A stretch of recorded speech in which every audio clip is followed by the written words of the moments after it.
Baik, Assalamualaikum warahmatullahi wabarakatuh. Aku dari kelompok 5. Di sini kelompok 5 itu ada anggotanya, ada Sekarageng, kemudian ada aku, Tiara Tasya, terus ada Yolanda, dan yang terakhir itu ada Zahra. Dari kelompok 5 sendiri akan mempresentasikan mengenai metode bayangan. Jadi apa sih metode bayangan? Metode bayangan merupakan metode yang digunakan untuk mempermudah konfigurasi muatan menghitung potensial di suatu titik dalam ruang. Metode bayangan digunakan untuk mempermudah mencari nilai yang diinduksi oleh suatu muatan supaya potensial konduktor tetap bernilai nol. Metode ini juga menggunakan buatan bayangan untuk menyederhanakan persoalan elektrostatistika sehingga dapat dilakukan perhitungan potensial di suatu titik dalam medan listrik. Metode bayangan digunakan pada kasus yang tidak dapat diselesaikan dengan persamaan Laplace. Metode bayangan itu di sini dari kelompok 5 akan menjelaskan dua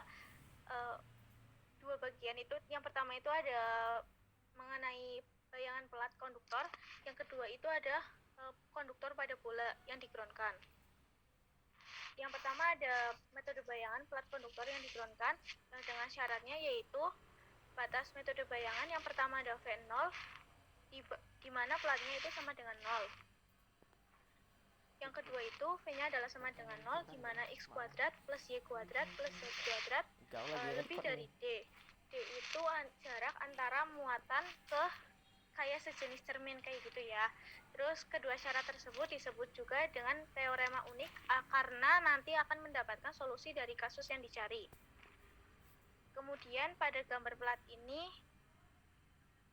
itu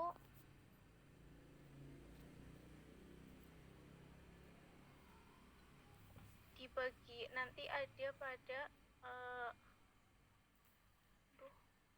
lemot lagi.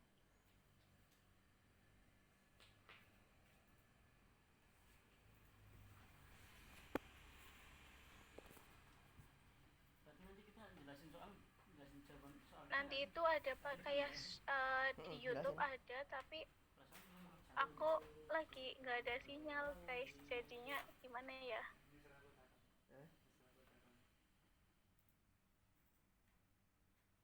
Nggak apa-apa, Tis, lanjutin yang lainnya aja dulu. Oke, lanjut yang aja nanti dulu ya, tak share linknya ya. Lanjut ke pembahasan. Gitu. Metode ini berkaitan dengan masalah dari satu atau lebih muatan titik akibat kehadiran permukaan batas. Sebagai contohnya itu konduktor baik yang digroundkan yang nanti potensialnya itu 0 atau yang diberi potensial tertentu. Geometri dari suatu muatan dapat diinversi dengan muatan di luar permukaan batas. Muatan tersebut nanti dinamakan dengan muatan bayangan. Jadi pada gambar di sini itu ada gambar A, ini itu belum terkena metode bayangan tersebut.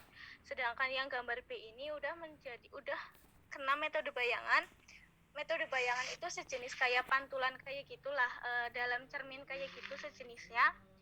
Jadi nanti jaraknya ini, jarak antara Q aksen ke cermin ini ke pi sama dengan 0 ini sama dengan antara pi 0 sampai dengan muatan Q.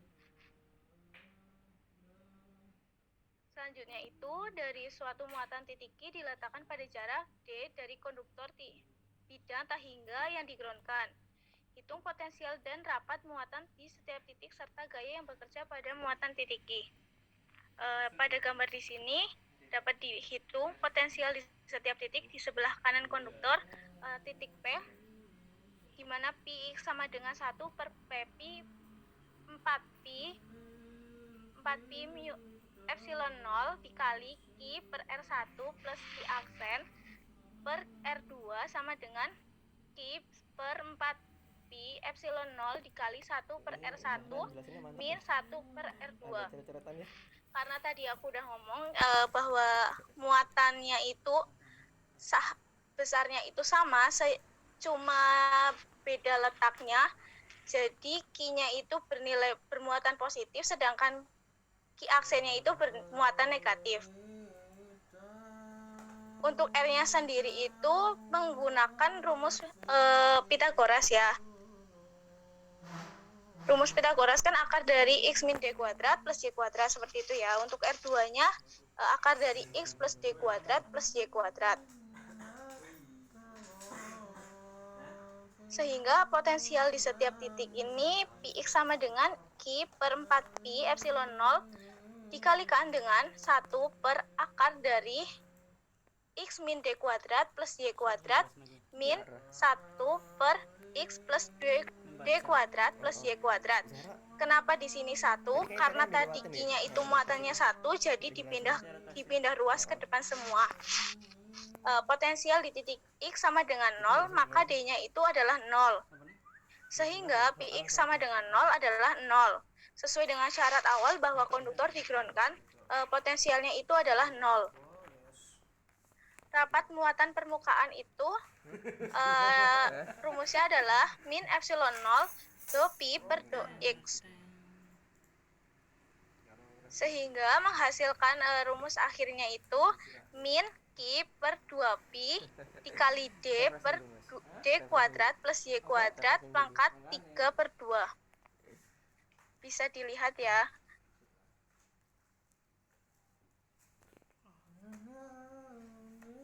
Sedangkan gaya yang bekerja pada muatan titik Q menjadi F pada titik Q adalah 1 per 4 Pi epsilon 0 dikali Q kali Q aksen per R kuadrat.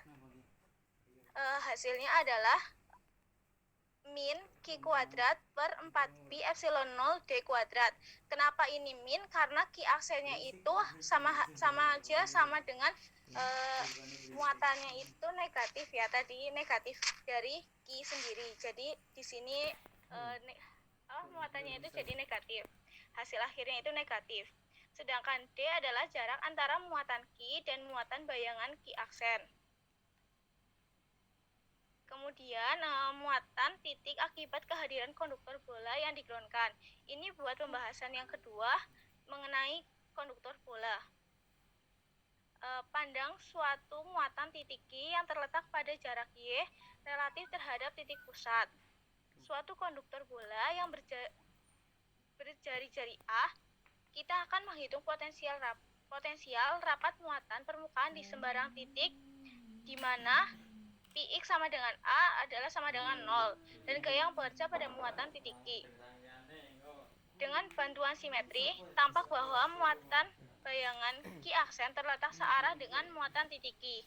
Bila muatan titik Q berada di luar bola, maka posisi muatan bayangan Q aksen berada di dalam bola. Bisa dilihat ya, Q-nya di luar bola, sedangkan Q aksennya berada di dalam bola. Kemudian menghitung potensial di setiap titik dengan rumus Px sama dengan 1 per 4 Pi epsilon 0 dikali dengan Q per nilai mutlak dari vektor X min vektor Y plus Q aksen per nilai mutlak dari vektor X min vektor Y aksen. Bila N adalah vektor satuan yang searah dengan X dan N aksen adalah vektor satuan yang searah dengan arah Y, maka menghasilkan 1 per 4 Pi epsilon 0 dikalikan dengan Q muatannya dibagi dengan nilai mutlak dari X vektor N min Y vektor N aksen ditambah Q aksen per X vektor dikali vektor N min Y aksen dikali vektor N. Potensial di permukaan konduktor bola X-nya adalah sama dengan A, maka hasilnya adalah 1 per 4 Pi epsilon 0 dikalikan dengan Q per A dikalikan dengan nilai mutlak dari vektor N min Y per A dikali vektor N aksen ditambah dengan Q aksen per Y aksen dikalikan dengan nilai mutlak vektor N aksen min A per Y aksen N aksen.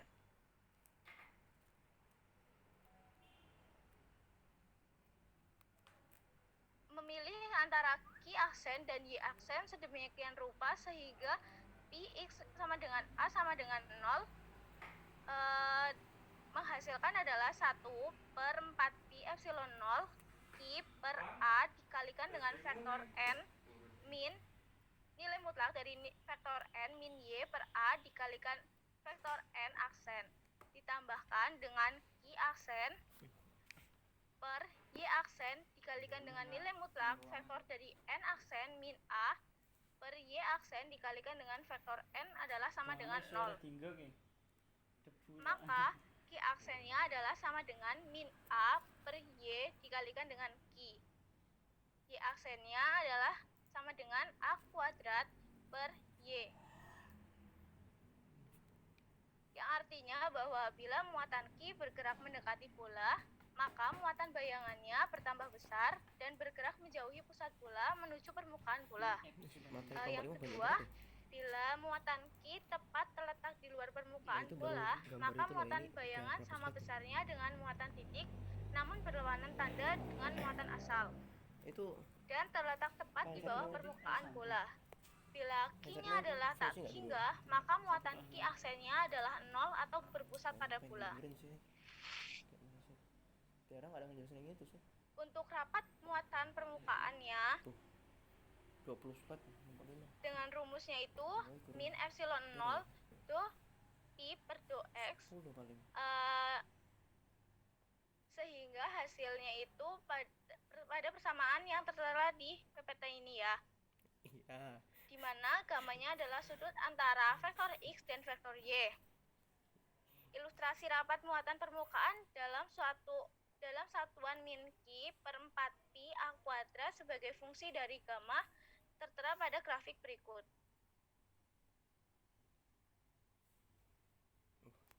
Zahra kayak dosen ngejelasinnya. Lanjut, gaya yang bekerja pada muatan titik q. Gaya itu lambangnya adalah F sama dengan 1 per 4 pi epsilon 0 dikalikan dengan q aksen per nilai mutlak dari y min y aksen kuadrat. Di mana y min y aksen itu adalah y dikalikan dengan 1 min a kuadrat per y kuadrat. Karena q aksennya adalah min a per y kali q, maka dihasilkan F-nya adalah 1 per 4 pi epsilon 0 dikalikan dengan q kuadrat a per y dikalikan dengan 1 per y kuadrat dikali 1 min a kuadrat per y kuadrat dikuadratkan. Hasil terakhir F-nya adalah sama dengan q kuadrat per 4 pi epsilon 0 a kuadrat dikalikan dengan a per y pangkat 3 dikali 1 min a kuadrat per y kuadrat dikali min 2. Iya. Enggak. Ada link YouTube. Dengan meninjau gambar Makasih Zahra. segitiga di bawah ini ya.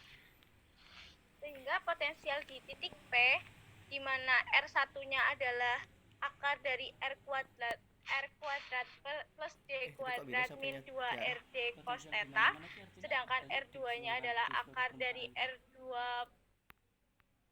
kuadrat plus B kuadrat min 2 RB cos B, menghasilkan potensial di titik P adalah Q per 4 pi epsilon 0 R1 plus Q aksen per 4 pi epsilon 0 R2 Terus habis ini ngapain?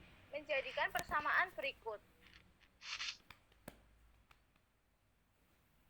1 per 4 pi epsilon 0 dikalikan dengan Q per akar dari R kuadrat plus D kuadrat min 2 RD cos theta dijumlahkan dengan Q per akar dari R kuadrat plus B kuadrat min 2 RB cos theta. Tiara. Potensial di permukaan bolanya itu adalah 0 jika B-nya itu adalah A kuadrat per D, sehingga hasilnya adalah Oke, santai, Mbak akar Nadia. dari A kuadrat plus D kuadrat min 2AD cos theta sama dengan D per A dikalikan dengan akar dari A kuadrat plus B kuadrat min 2AB cos theta. Maka Q aksennya adalah min A per D dikalikan dengan Q.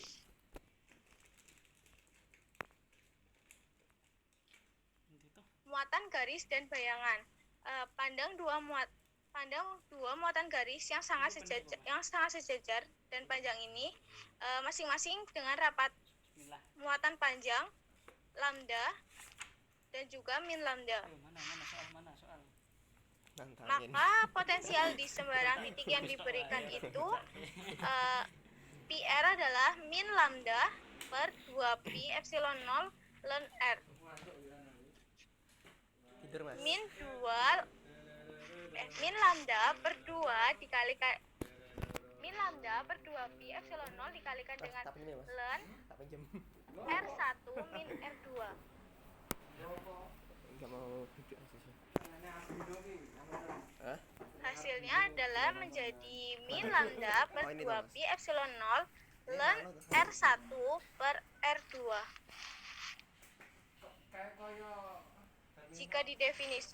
Jika didefinisikan R1 per R2 Kapan mas? sama dengan M, di mana M-nya adalah konstan, maka untuk M-nya adalah 1 menunjukkan bahwa R1 sama dengan R2 dan potensialnya 0 atau ekipotensial yang merupakan bidang yang terletak di tengah-tengah kedua muatan tersebut. Kamis ya Jumat. Ini permukaan ekipotensialnya. Dengan demikian, maka muatan garis min lambda dapat merupakan muatan bayangan dari Biasanya di mana mas? muatan garis lambda. Arrojes. Bagaimana dengan nilai n yang lain?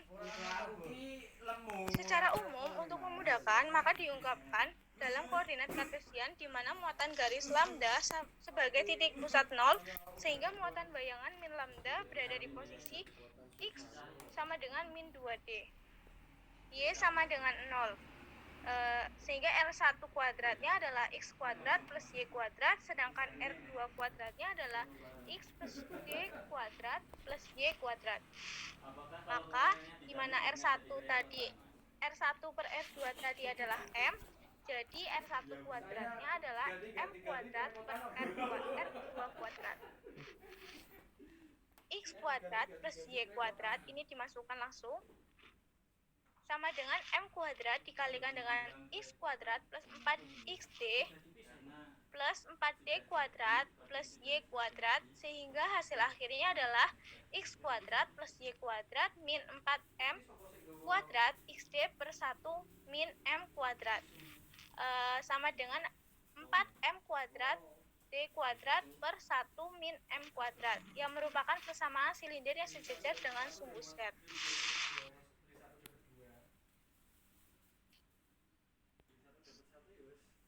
Kemudian dari persamaan tadi, x kuadrat plus y kuadrat min 4m kuadrat xd per 1 min m kuadrat sama dengan 4m kuadrat y kuadrat per 1 min m kuadrat menghasilkan persamaan satu ini. Dan bentuk umum persamaan lingkarannya adalah x min x0 kuadrat plus y min y0 kuadrat sama dengan r kuadrat menghasilkan persamaan 2. Kemudian persamaan 1 dan 2 itu dibandingkan dan memberikan hasil bahwa R adalah 2md per 1 min m kuadrat yang merupakan jari-jari dari silinder.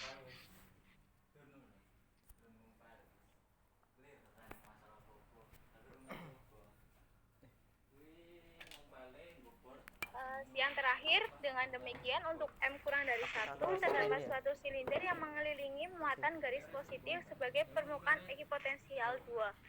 Sumbu silinder tersebut melewati titik X sama dengan 2M kuadrat D per 1 min M kuadrat dengan Y-nya adalah sama dengan 0. Dan jari-jari silindernya adalah R sama dengan 2MD per 1 min M kuadrat. Di mana lambdanya ini merupakan permukaan ekipotensial 2, sedangkan garis ini merupakan permukaan ekipotensial 1. Sudah selesai untuk presentasinya, guys.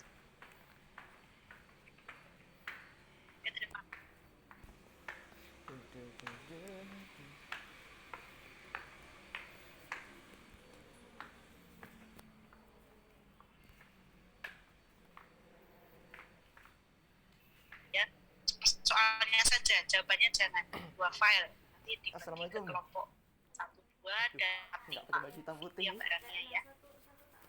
Saya tunggu dulu. File tersebut. Aku mahasiswa fakultas lain aku. Recording stopped.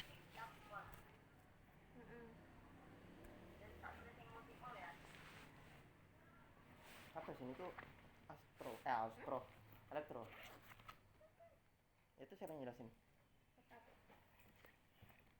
Apa yang jelasin Tiara ini?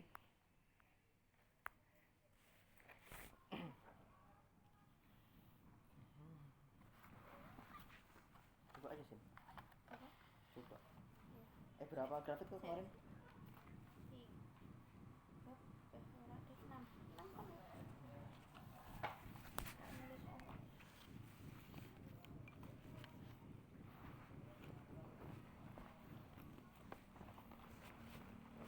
Aku ya belum cek Pak Dewa lagi. Astagfirullah. Ya tak cek. Gimana guys? Halo. Terus ini lanjutannya gimana nih? Itu kelompoknya soal kan? Ini soal, cuman soal, nggak pakai jawaban. Kita ngasihnya biar Sama, apa kayak yang kelompok kamu lain yang ngerjain. Nanti kita juga dapat soal dari kelompok lain, soalnya aja sih. Banyak kopi. Oh. Mana. Tapi kayak beneran selama ini waktunya buat cuman ngasih soal.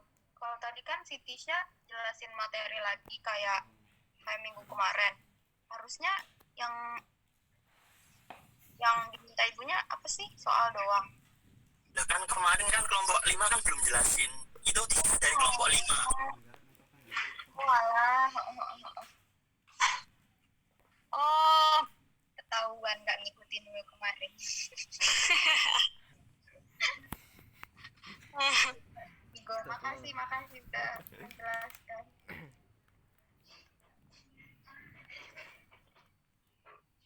Oke.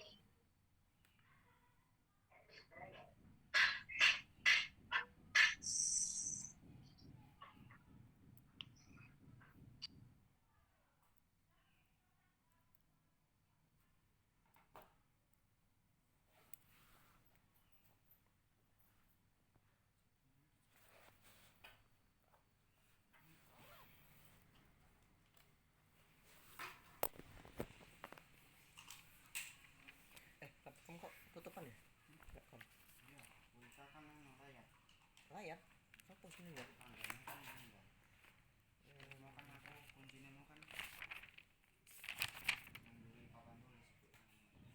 Oh. Berarti kita bisa bebas lalu masalah.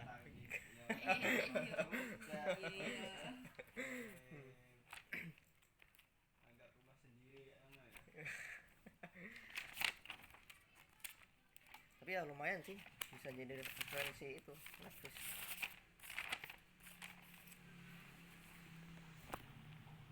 Terus yang kemarin itu punya siapa itu? Yang jadi pemain itu loh, turun itu loh. Devara kalau nggak salah. Angkatan? Angkatan piro pembimbingnya Pak Harno. Pak Harno. Tapi itu kayaknya butuh revisi deh, karena tadi waktu adik-adik nganggur pun kayak nggak akurat gitu loh. Oh. Kayak mungkin ketinggiannya bisa dianu, terus lintasannya juga mungkin bisa dibenahi. Mungkin bisa buat inovasi yang 19 mau buat kayak gitu. Itu di Labcam juga atau di mana tuh?